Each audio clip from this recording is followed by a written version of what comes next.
Hello everyone. Before we start, make sure to like and subscribe to the channel and leave a comment with where you're from and what time you're watching. That way, YouTube will keep showing you stories just like this one. Now, let's begin. You see, the thing about road trips is that you always think you're the one in control, the one choosing where to stop, what roads to take, who to trust. But what you don't realize is that sometimes the road chooses for you, and sometimes it gives you something you can't ever give back. This happened in 2017.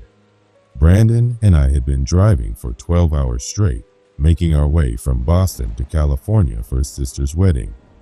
We were both 26, had just quit our accounting jobs at the same firm.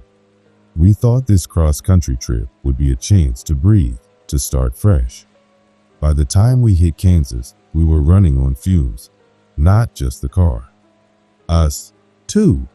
That's when we saw him, standing on the shoulder of Route 50, thumb out, backpack at his feet. The wheat fields on both sides glowed gold in the late afternoon sun. He looked harmless, mid-30s. Clean-cut, faded jeans, plain gray t-shirt, just another traveler needing help. Brandon slowed without hesitation. We'd been talking all day about living stories worth telling, taking chances, pushing ourselves out of our comfort zones. Picking up a hitchhiker felt like a small adventure, something to laugh about later. When we pulled over, he jogged up to the car with a grateful smile, introduced himself as Tommy, said his car had broken down near Garden City and he was headed to his brother's place in Colorado Springs. His handshake was firm. His eyes met ours. He thanked us over and over before sliding into the back seat. And for the first 20 minutes, everything was normal, pleasant, even. He laughed at Brandon's bad jokes, shared a bag of beef jerky from his pack, talked about working construction jobs, told us stories about Kansas history, recommended a diner in Dodge City. I actually remember thinking we got lucky, picked up a decent guy. But then, Tommy said something that made the air in the car shift. He asked Brandon about the accounting firm, by name, Thornton and Associates. We hadn't told him where we worked, just that we'd quit accounting jobs. Brandon shot me a quick look in the mirror, but played it cool. Said, "Yeah, that was the place." And Tommy nodded. Then he smiled, and he asked if Mr. Thornton still kept that photo of his sailboat on his desk. My chest tightened. That photo was real. Thornton had bought the boat after his divorce, talked about it constantly, but nobody outside the office would have known that. Brandon's knuckles went white on the steering wheel. Before we could say anything, Tommy leaned forward, close enough that I could smell his breath, coffee, and something metallic like pennies. And he asked how my mother was doing after her hip surgery. I froze. My mom had hip replacement surgery 3 weeks earlier. Only Brandon and my family knew. There was no way this stranger could know that. I asked him what he meant, trying to keep my voice steady, but it cracked. Tommy smiled again, said he'd heard through mutual acquaintances, hoped she was recovering well, at that nice assisted living place on Burwood Avenue. That was the exact name of her street. Brandon pulled the wheel hard, muttering something about needing gas. We took the next exit into a tiny town called Searing. Pulled into this rundown 2-pump gas station that looked like it hadn't been updated since the 80s. We both got out, left Tommy in the back seat, and he didn't move, just sat there, scrolling on his phone. Brandon whispered that we needed to get him out of the car immediately. I agreed, but when I turned to look, Tommy was staring at us through the rear window. Completely blank expression, not angry, not smiling, just watching. We made up some excuse, tried to act like we were changing our route. But when we got back inside, before either of us could say a word, Tommy spoke. He said it would be a shame to miss the wedding, especially since Brandon's sister, Amanda, had specifically asked him to bring a date. My stomach dropped. Amanda was her real name, and Brandon had been single for years. He wasn't bringing anyone. Now Brandon's jaw was clenched so tight I could hear his teeth grind. From that moment on, the car wasn't ours anymore. The air was thick, heavy, suffocating. The sun sank lower, painting the sky an ugly, bruised orange. Tommy went quiet, but I could feel him, his presence, sometimes staring out the window, sometimes humming to himself, and sometimes looking at me through the side mirror. About 10 miles from Dodge City, Brandon tried to take back control. He told Tommy we'd be stopping soon, getting a motel. He'd need to find another ride. Tommy didn't answer. For a long time, he just sat there. And then, he said that wouldn't work for him, because he knew we had no plans to stop until midnight. He knew Brandon had hotel reservations in Burlington, booked 3 days earlier. Under his credit card ending in 4782, I pulled out my phone, ready to dial 911. But Tommy said that would be unfortunate, especially considering what the police might find in his backpack. Things we'd helped load in, things with our fingerprints on them. Brandon and I hadn't touched his pack. We knew that, but he kept talking. Come, matter of fact, explaining how an hour was plenty of time for fibers, hair, DNA to spread. He mentioned his cousin worked for the state police, said his name was Frank. Said Frank would be very interested in 2 guys from Boston acting paranoid with a hitchhiker in their car. And then, Tommy pulled out a flip phone. Not the smartphone he'd been using earlier. A flip phone. And he started pressing buttons like he was about to make a call. We didn't say a word, because we knew we were trapped. From that point, the ride was silent, except for Tommy humming, occasionally giving us directions. Take the bypass. Stay on 50 West. Don't miss the turn. He knew exactly where we were going, even though we'd never told him. At one point, a trooper passed going the opposite way, and I swear to God, Tommy waved at him, like they knew each other. Then he started talking again, about our families. Brandon's mother, Dorothy, the red mailbox in front of her house, the dogwood tree planted by his father before he died. Details only family would know. Then it got worse. He started talking about our futures. He told Brandon his new job in San Francisco wouldn't work out, that his boss, Kevin, would be arrested for embezzlement, that Brandon would get caught in the investigation, even though he was innocent. And then he turned to me, said my storage unit in Somerville had already been broken into, that my grandmother's jewelry was gone, that my father's old military jacket with the cigarette burn was missing. He described things in that unit I'd never told anyone about, and he just kept talking, like we were 3 friends on a road trip. Finally, 30 miles past Dodge City, he told us to take the next exit.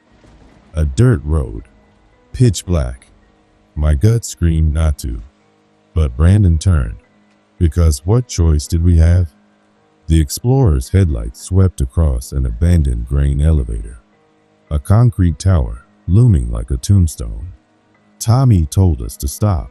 The silence was so heavy I could hear my heartbeat in my ears. He picked up his backpack, opened the door.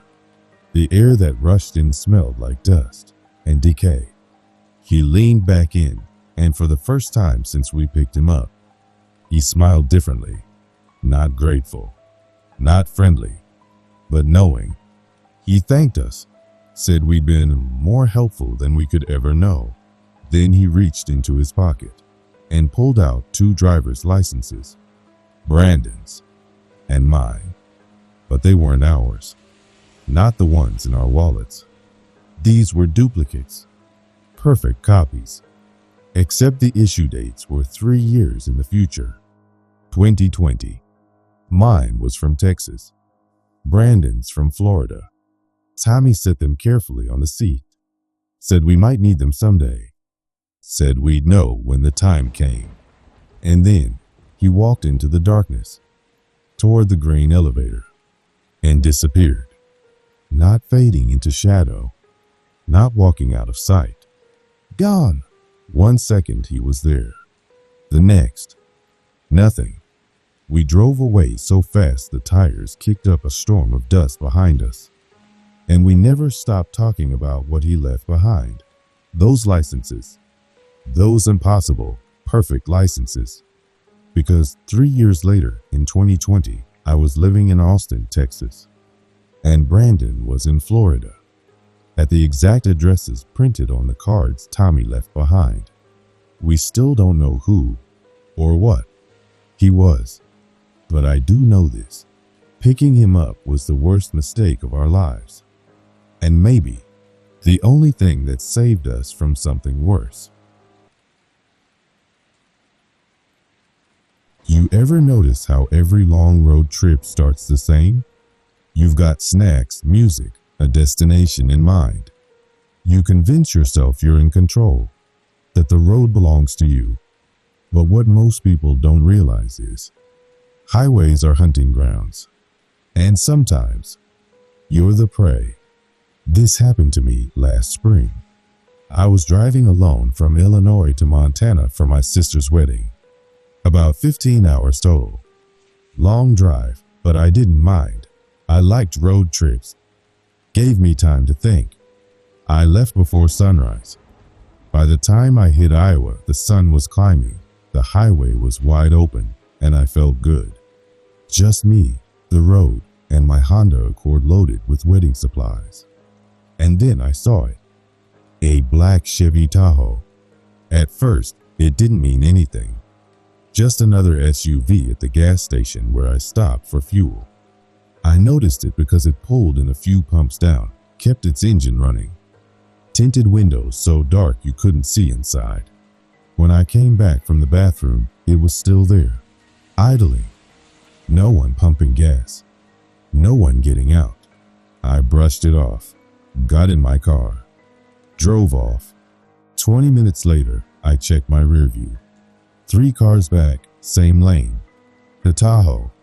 Coincidence, I told myself. Just another driver headed west. But 2 hours later, at a rest stop in Nebraska, I was buying a drink from the vending machine when I noticed it again. Parked way in the back of the lot. Engine running. Nobody inside got out. That's when my stomach started to tighten. I left fast. Tried to ignore the feeling. But on the interstate, when I looked again, it was there. A few cars back. Always keeping the same distance. I decided to test it. I pulled off an exit into a small town. Wound through quiet streets, past kids on bikes, past houses with sprinklers running in the yards. The Tahoe didn't follow. Relief washed over me. Maybe it was all in my head. I got back on the highway. For an hour, everything was normal. Until I saw headlights flying up behind me. Too fast. Too close. And when it pulled in tight, just feet from my bumper, my heart sank. It was the same Tahoe. This time, it wasn't just following. It was playing with me. Every move I made, it mirrored. When I sped up, it sped up. When I slowed, it slowed. It cut in front of me, dropped to 55 in a 75. Wouldn't let me pass. Then its hazards clicked on. Blink, blink, blink. Almost like a signal. And then the passenger window rolled down. Just an inch. A pale arm slid out. The hand made a slow beckoning gesture, like they wanted me to pull over. Do you have any idea how terrifying that is? Miles of empty highway around you and realizing someone is controlling your drive. I didn't pull over. I couldn't. The next exit came up, Elm Creek. At the very last second, I yanked the wheel and shot off. The Tahoe tried to follow, but it was going too fast. Tires screeched as I dove into a truck stop lot. That truck stop probably saved me. Inside, shaking so badly I could barely talk, I told the cashier what happened. She didn't hesitate. She called the police. A young trooper showed up, Daniels. He took my statement, asked for a plate number. I didn't have one. I'd been too focused on staying alive. We walked back to my car together, and that's when we saw it. A piece of paper, tucked under my windshield wiper. He put on gloves, opened it carefully.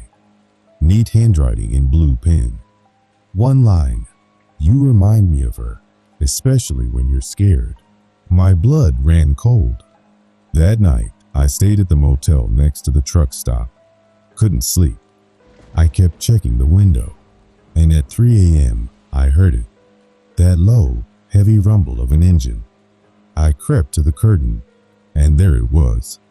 The black Tahoe, rolling slowly through the lot, headlights off, creeping between rows of parked cars like it was hunting. It stopped in front of my Honda, idled there, just long enough to let me know it was deliberate. Then it pulled away. By the time the police came back, it was gone. The next morning, Daniels returned. He told me I wasn't the first. 2 other women on I-80 had reported the same exact thing. A black Tahoe. Same tactics. Following. Intimidation. Stalking. 2 months later, I got a call from him again. A man had been arrested in Indiana. Attempted kidnapping. He drove a black Chevy Tahoe with Illinois plates. Inside his vehicle, they found notebooks. Dozens of pages filled with names, license plates, descriptions of women traveling alone. And on one page, my license plate number. Underneath, in neat handwriting, wedding in Montana. Traveling alone. Resembles Catherine. My blood froze when I realized he'd been writing about me the whole time. I don't know who Catherine was. I don't think I ever want to know. But I'll tell you this. I haven't taken a solo road trip since. And I never will. Because somewhere out there, on some stretch of empty highway, that black Tahoe might still be waiting. And the next time, it might be you.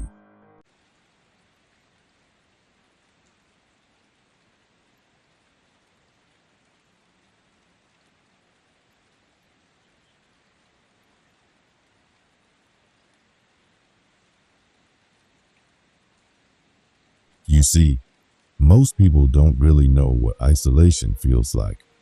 Not until they're alone on some forgotten road in rural Pennsylvania. At 2 in the morning. That's where I was. 34 years old. Exhausted. Driving my beat-up Ford Ranger through the back roads after getting the call that my father had taken a bad fall at his cabin near Lake Wallenpaupack. The doctors said he was stable. But waiting until morning? That wasn't an option. So I packed a bag, poured coffee into my dented thermos, and hit the road. The GPS kept trying to push me toward the highways. Safer, busier, but I knew a shortcut, a way that would shave nearly an hour off the trip. And that choice still haunts me to this day, because every time I drive at night now, I see taillights where there shouldn't be any. The Susquehanna River has dozens of bridges that cross it, but there's one outside Millersburg, Route 147. It's different, nearly a mile long, so narrow that 2 trucks have to slow down just to pass. Its metal framework throws shadows that don't look like shadows. They dance, twist, like something alive is moving through the beams above your headlights. Even in the daytime, it's unsettling. At night, it's something else entirely. That night, there was no moon. Fog clung to the water, rising until it swallowed the bridge whole. My headlights could barely pierce 30 feet ahead. and the yellow lines on the road glowed faintly in the mist, a sickly, jaundiced color that made the world feel wrong. Halfway across, I saw it, a silver sedan, stopped dead in the center of the bridge, hazard lights blinking, slow, steady, like a heartbeat. The car was angled sideways, taking up both lanes. The driver's door was cracked open. A dull interior light spilled out into the fog. My first thought was car trouble, or maybe they'd run out of gas. It happens, but the closer I got, the more wrong it felt. The engine was still running. I could see the exhaust drifting into the mist. Headlights on, pointed straight ahead into nothing. And through the rear window, I saw them.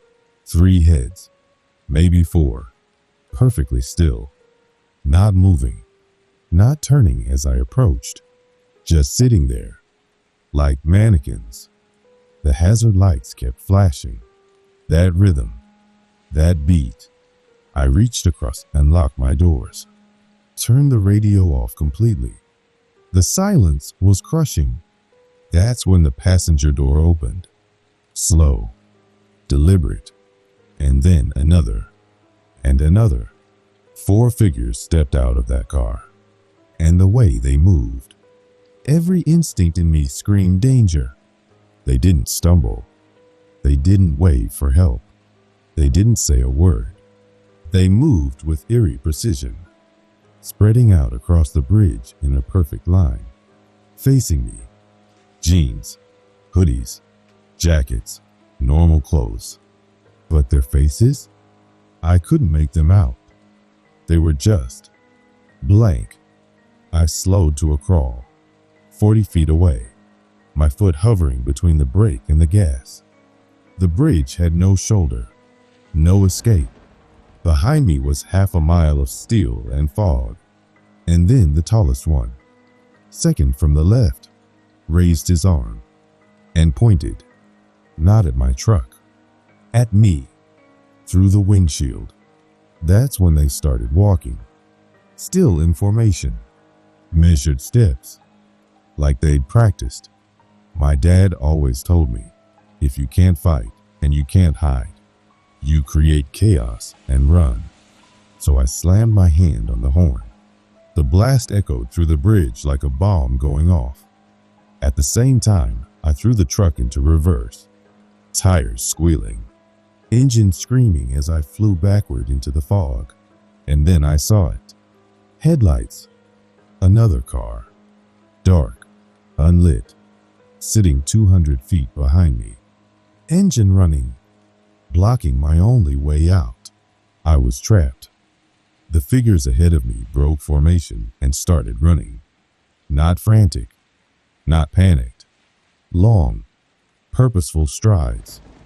The car behind me flipped on its high beams, flooding my mirrors with blinding white light, and started moving forward, closing in. My chest was pounding, my mind racing. The bridge rattled beneath me, steel groaning with every bounce of my truck. I remembered a maintenance pull-off somewhere back, barely wide enough for a car. And when it appeared in my backup lights, rusty metal jutting out like salvation, I took it, cranked the wheel hard, tires screeching, the side of my truck scraping the railing as sparks flew into the fog. The 4 figures were 60 feet away now, and in that moment, for the first time, I saw their faces. Young, 20s maybe, but their expressions? Completely empty.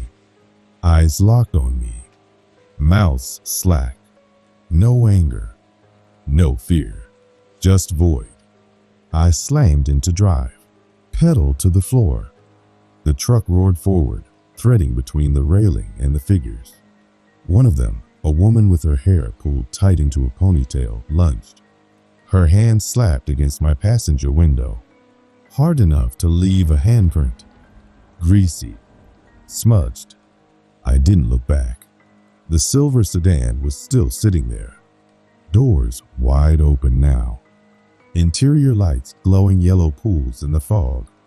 Inside, I glimpsed fast food wrappers, a charger dangling from the outlet, a baseball cap on the dash. Normal. Too normal, which somehow made it worse. These weren't maniacs. They looked like people you'd see at the grocery store. And that was what terrified me most. I hit 70 before I reached the end of the bridge, the truck shaking violently beneath me. In the rear view, both cars were following, headlights cutting through the fog. Gaining. I nearly rolled the truck, making the sharp right turn onto Route 11. Tires screaming, metal grinding, but I didn't stop. For 20 minutes, I drove like a madman through the countryside. Random turns, doubling back. Every set of headlights made my throat close until they passed. Finally, I pulled into a 24-hour gas station, parked under the cameras, hands shaking so hard I could barely dial 911. The police didn't find anything. No sedan, no second car, just skid marks and that handprint on my window. Later, I did my own digging.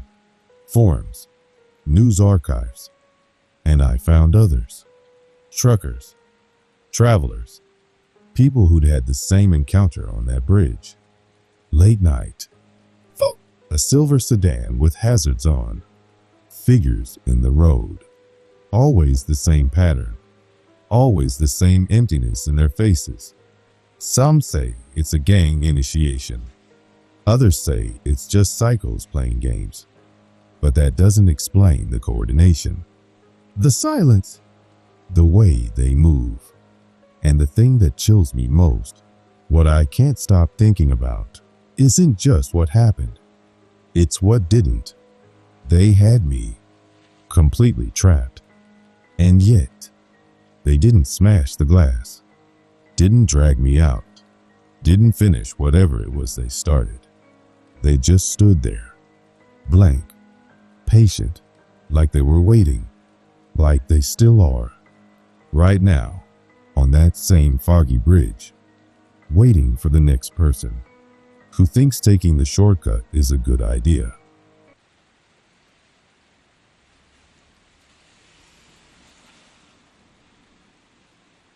You ever drive into a town that feels wrong?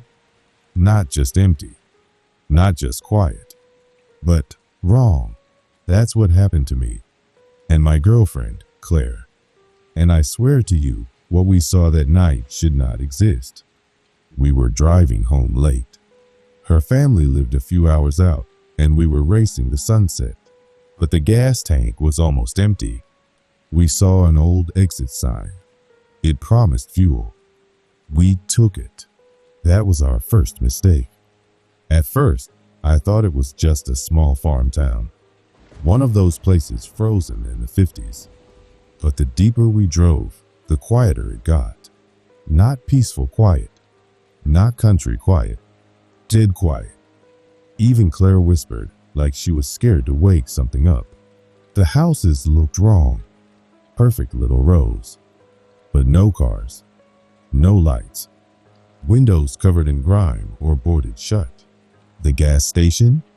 Nothing but a rotting shell, weeds bursting through the pavement. That's when I noticed it. A curtain, second floor of a yellow house. It twitched. Someone was watching us. I wanted to shake it off, but then Claire grabbed my arm. She saw it too. And then I saw more. A man on a porch, standing perfectly still. An old woman under a broken streetlight, staring straight at us. A boy barefoot in the middle of the road. None of them moved. None of them spoke. They just watched. The deeper we went, the more they appeared. In doorways, behind dirty windows, faces pressed against glass. Everywhere. The silence was unbearable. Even the sound of our tires felt too loud. Claire whispered, "Don't stop. Please don't stop." I wanted to turn around, but every street twisted like a maze. Every corner led us deeper, and every corner brought more people. Then we reached the intersection, a yellow traffic light swinging above the road. That's when they moved. From both sidewalks, men, women, children, stepping into the street, forming a wall of bodies across the road. They didn't yell. They didn't chase. They just stood there. Claire was sobbing now. Go. Please just go. I slammed the horn. Nothing. Not a single one flinched. So I swerved up the curb, over the sidewalk, bouncing back onto the road. In the mirror, I saw them. Not moving. Not chasing. Just turning their heads. All at once. In perfect unison. Watching us leave. We didn't stop until we found a truck stop. Bright lights, music, people. It felt unreal. I told the cashier about the town. He just frowned and said, "There's no town like that around here. That road doesn't lead anywhere." I wanted to argue, but deep down, I already knew, because I've searched. I've looked on maps. I've retraced our route. There's no record of that town. It doesn't exist. But sometimes, when I'm driving late at night, I'll glance at a window as I pass, and I'll see a curtain twitch, and I know they're still watching.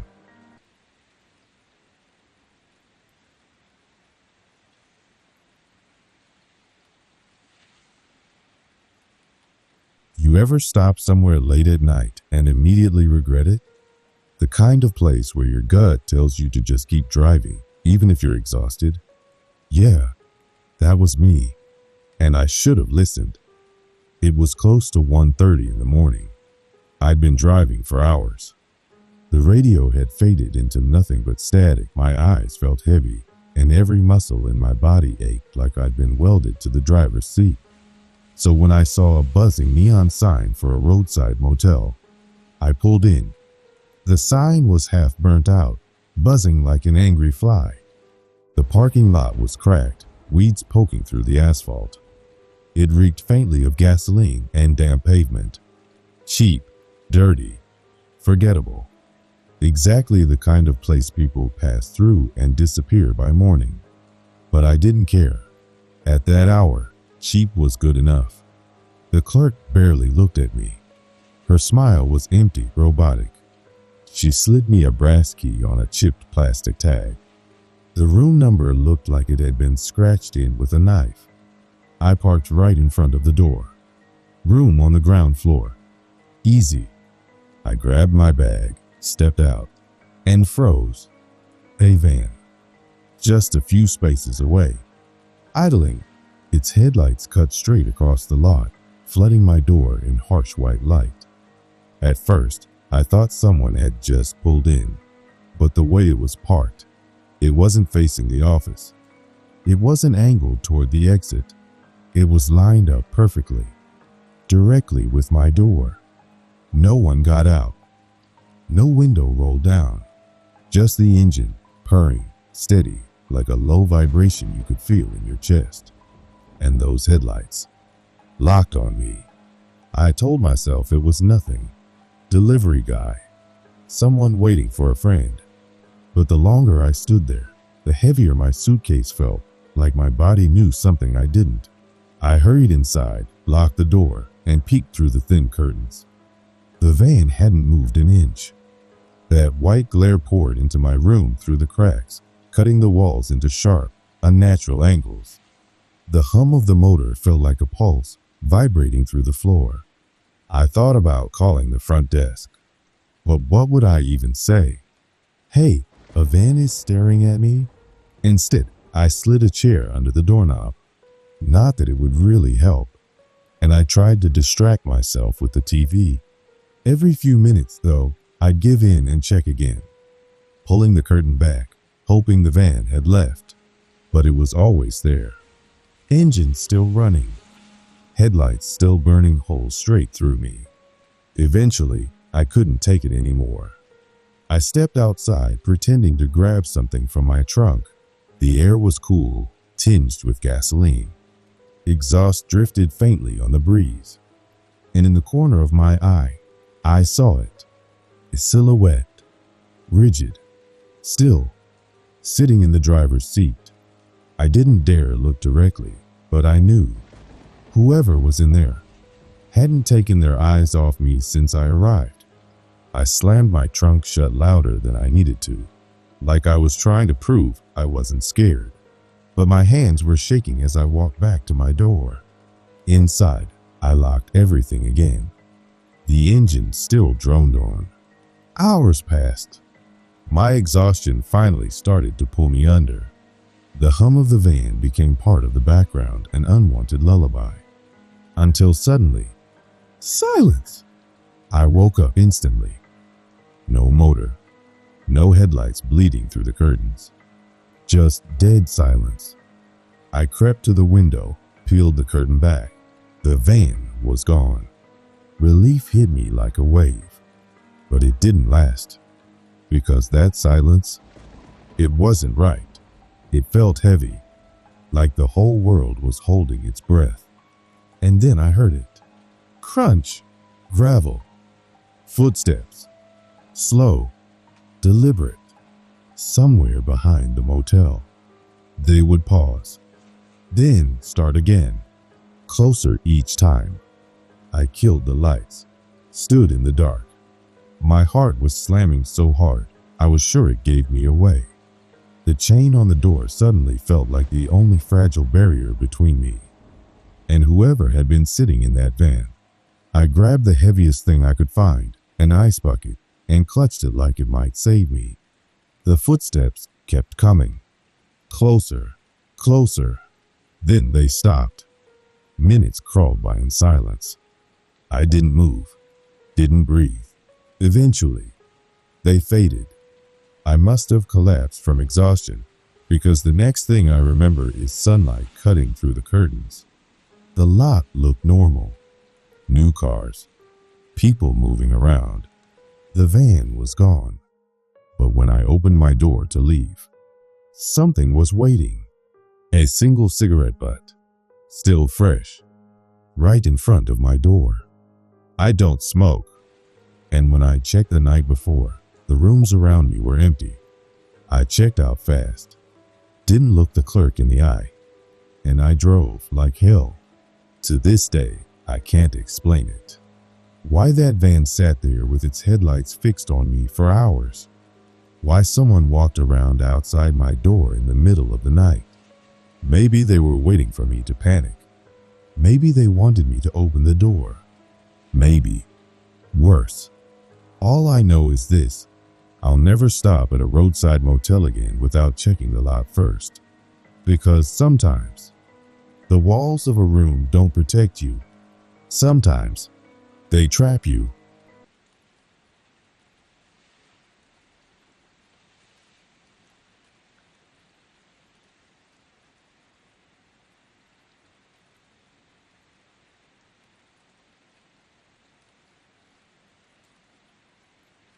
You ever stop at a highway rest area late at night? You think it's safe. Just another bathroom, another vending machine. But what you don't realize is, it's the perfect hunting ground. The clock on my dash read 11:47 p.m. when we pulled into the rest area just outside of Portland. Late August, a Tuesday night. My wife Jessica and I had been driving for 6 hours straight coming back from her sister's wedding in Seattle. We were exhausted. We just wanted to stretch our legs, hit the bathrooms, grab a coffee from the vending machine, and keep moving. It looked normal enough. Maybe 15, 20 cars scattered around the lot. Most of them dark, with people sleeping inside. But the lights, they were wrong. Those giant overhead bulbs cast these unnatural orange pools across the asphalt, leaving huge black patches in between. The shadows didn't look like shadows. They looked like holes. And it was quiet. Too quiet for a place that busy. Jessica headed toward the women's restroom. I went straight for the vending machines. The usual off-brand chips, stale candy bars, and a coffee machine that looked like it hadn't been cleaned in a decade. I was fumbling with a wrinkled bill when I saw him through the glass doors. A man. He wasn't walking toward the building. He wasn't walking to a car. He was moving between vehicles. Slowly, methodically. A baseball cap pulled low, a dark windbreaker zipped up to his neck. He kept stopping, leaning down, cupping his hands against windows, staring inside. At first I thought maybe he'd lost his car. But no, the way he moved, it was too deliberate. Like he was checking inventory. The machine finally ate my dollar, and while it hissed and groaned, I watched him. He stopped at a minivan. There were kids' car seats in the back. A family inside sleeping. The man just stood there, his breath fogging up the glass. Then he tugged the handle. Gently at first, then harder. When it didn't open, he moved on. My stomach sank. This wasn't a man looking for his car. This was someone looking for an unlocked car. Jessica came out just as I grabbed my coffee.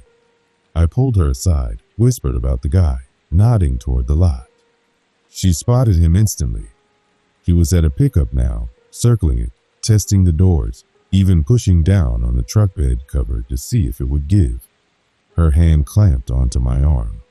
We need to leave. Now. But our car was parked dead center in the middle row. And the way he was working, car by car, he'd be at hours in minutes. We froze, pretended to study the map on the wall. I could feel Jessica's grip trembling on my sleeve. Through the glass, we watched him work his way closer. RV, sedan, SUV, and then our Honda Accord. My chest tightened as he pressed his face against the driver's window, moved around, checked every door handle, tugged them twice each, then stopped at the back window. Jessica's purse was half hidden under her sweater. He stared at it too long, and then he did something that made my blood run cold. He pulled out his phone and took a picture of our license plate. I whispered, "We're leaving right now." But when we pushed through the doors, he was waiting, leaning against a blue SUV just 2 spaces from our car, arms crossed, head tilted down so I couldn't see his eyes. But I knew he was watching. 40 feet.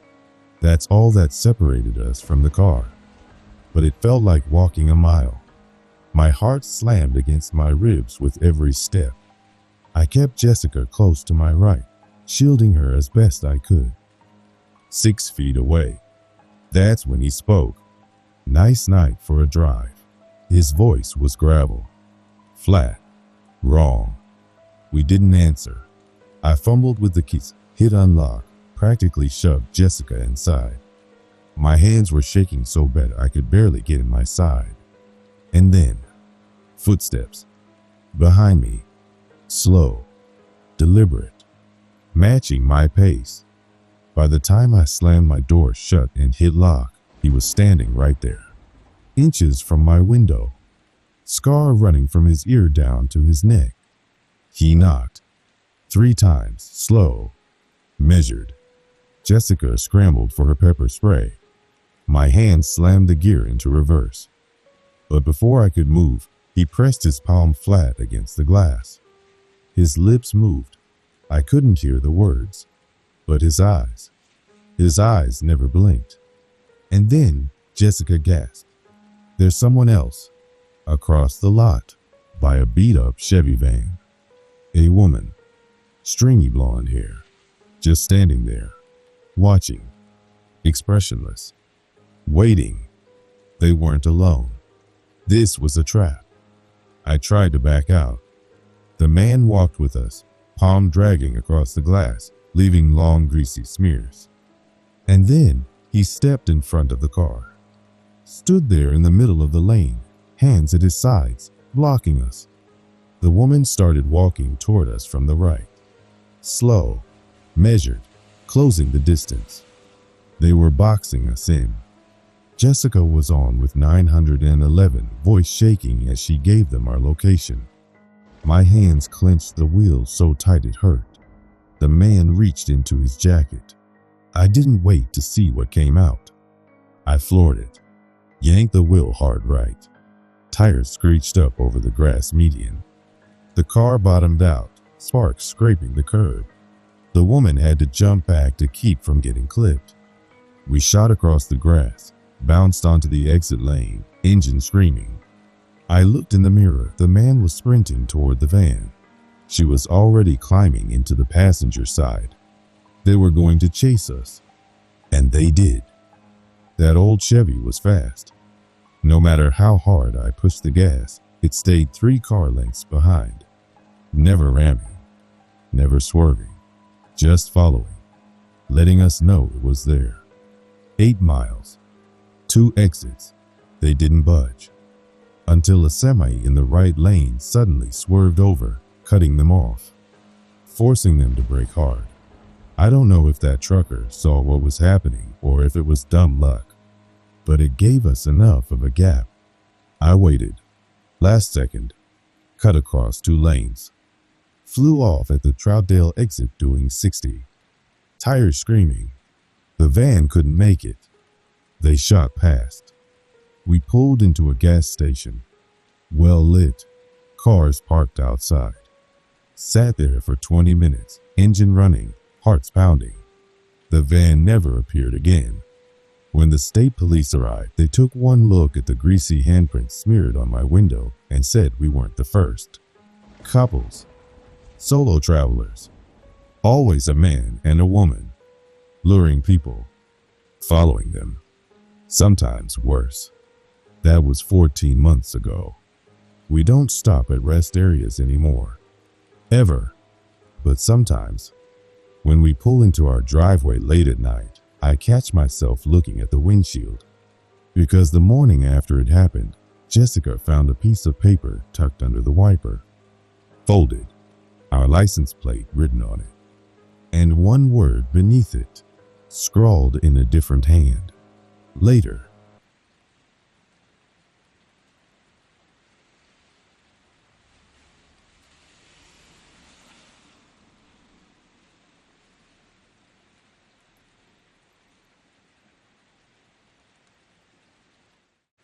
You ever think about how easy it is to just disappear?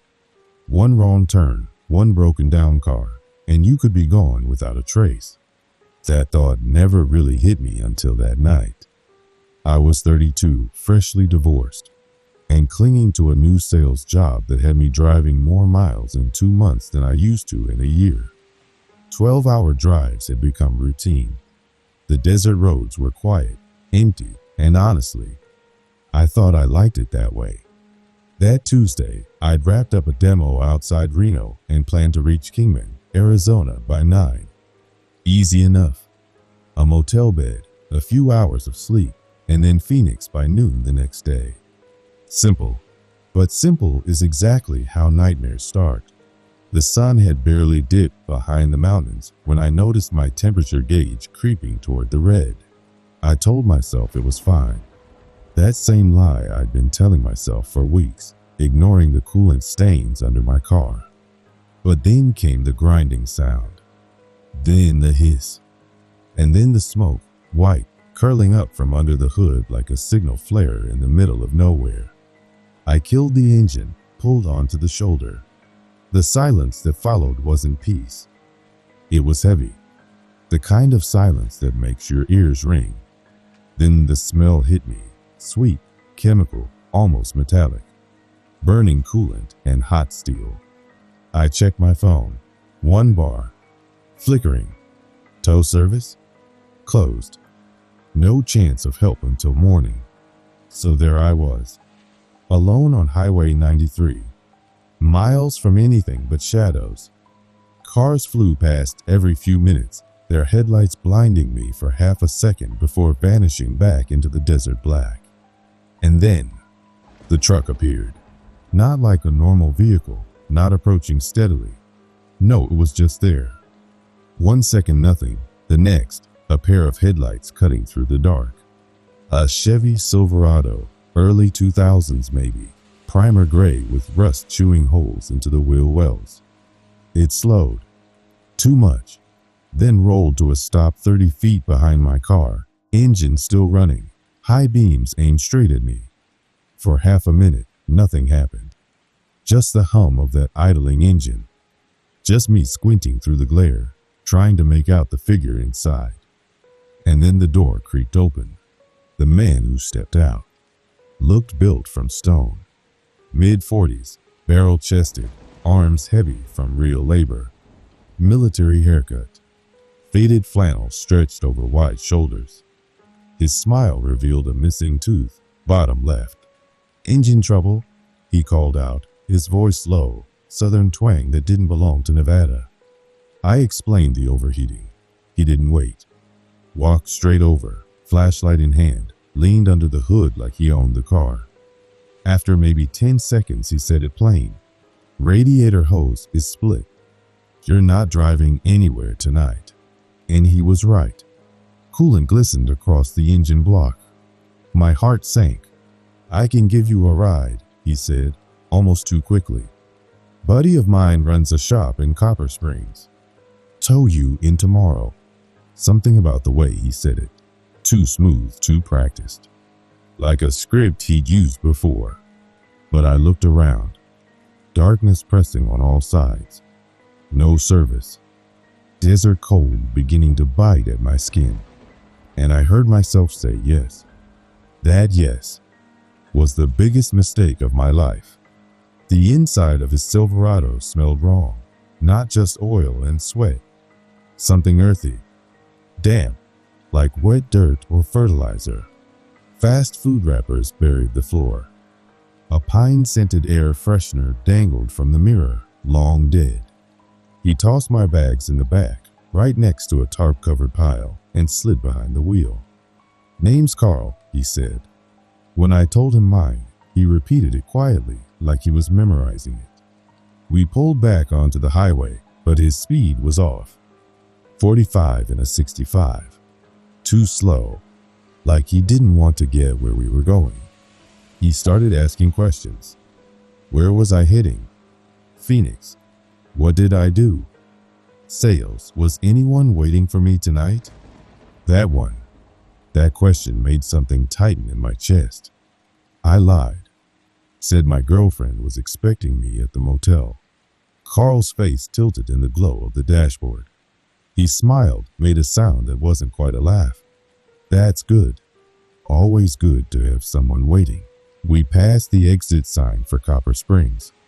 He didn't slow down.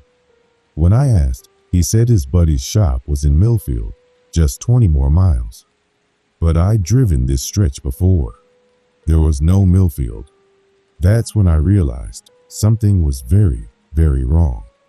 I thought about jumping. Wondered how many bones I'd break hitting asphalt at 45. But then Carl turned to me, that gap-toothed grin wide in the dim light. "You seem tense, Nathan. Long day?" His right hand left the wheel, rested on something between the seats. For a moment, I couldn't make it out. Then we passed under an overpass light, and I saw it. The handle of a hammer, a heavy framing hammer, positioned where he could grab it in an instant. My pulse pounded in my throat. I forced a smile. "Just tired," I said. He nodded slowly, but shifted the hammer closer to his side. We drove in silence, gravel crunching under the tires when he suddenly turned off onto a side road I hadn't even noticed. Unmarked. Narrow. "Shortcut," he muttered. The headlights revealed rusted machinery, abandoned mining equipment, conveyor belts frozen mid-motion. And Carl started humming. Low, off-key, some tune I didn't recognize.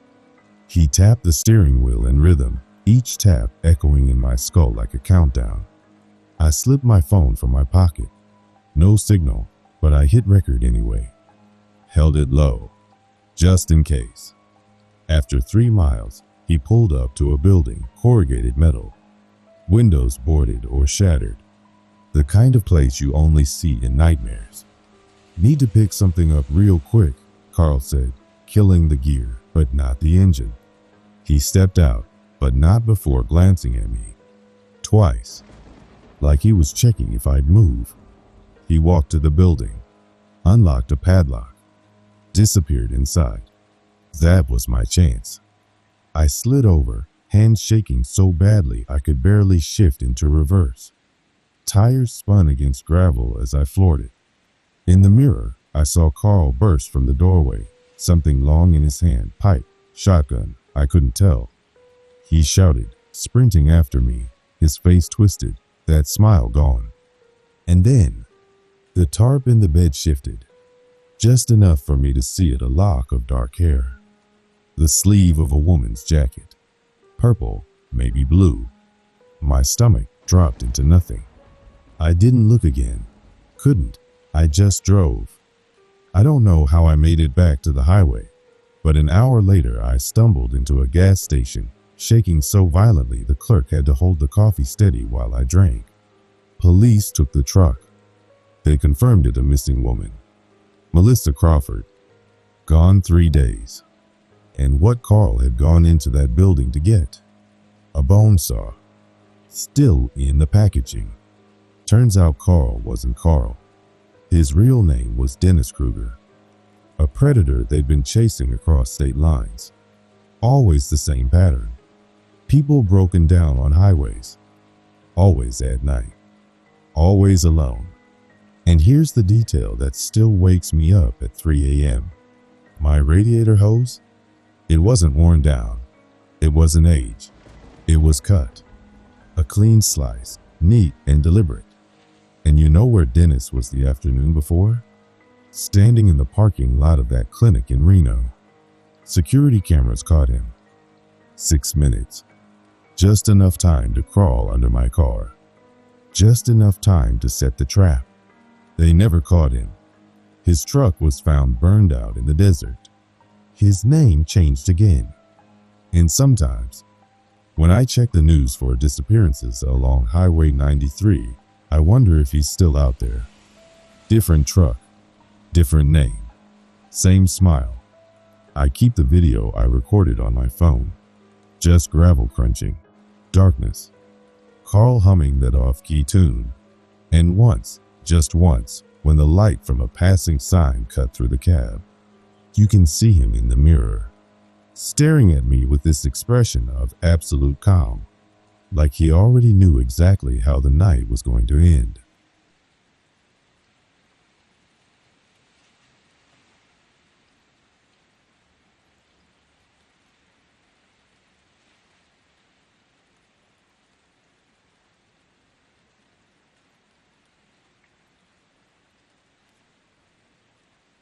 You ever get that feeling? Like your gut knows something's wrong before your brain can even catch up? That's how this night started. My gas light had been blinking at me for 10 miles straight. That little orange glow on the dash wasn't just a warning anymore. It felt like it was mocking me. I had both hands clenched on the steering wheel so tight my knuckles hurt, whispering these little prayers under my breath, just begging to make it to the next exit. I was 21, third year of college. I thought I knew these roads well enough to risk it. My roommate even told me not to leave her family's cabin so late at night, but I brushed her off. Stupid. I should have listened. Finally, through the darkness, a gas station appeared. But it wasn't the kind of place that made you feel safe. No, it was the kind of place that looked like it had been ripped straight out of a true crime podcast. The canopy over the pumps was rusting, one fluorescent tube buzzing and flickering like broken Morse code. The little convenience store sat hunched behind grime-streaked windows, covered in lottery ads so old the paper had started peeling. And right by the dumpster, a dark pickup truck, parked at this weird angle. Not at a pump. Not moving. Just there. I coasted in on fumes and pulled up to the pump closest to the exit, because even then, even before anything happened, my stomach was already flipping with that quiet dread you can't explain. I swiped my card, started pumping. gasoline fumes mixed with that metallic bite of cold night air. My ears caught every little sound, the hum of the broken light, the faint hiss of the pump, my own breathing in my chest. And then I noticed them. 2 men, one leaning against the ice machine, tall, lanky, Carhartt jacket that had survived way too many winters, cigarette burning between his fingers, and he was staring, not glancing, staring straight at me. The other one was stockier, a baseball cap pulled low, pretending to scroll on his phone near the trash cans, but every few seconds, his eyes flicked up, right at me. They weren't buying anything. They weren't pumping gas. They were just there. You see, this wasn't some casual loitering. This was waiting. My throat dried up. My fingers tightened on the pump. I started doing the math. How much gas do I need versus how long can I stand here exposed? 5 gallons. 6. 7.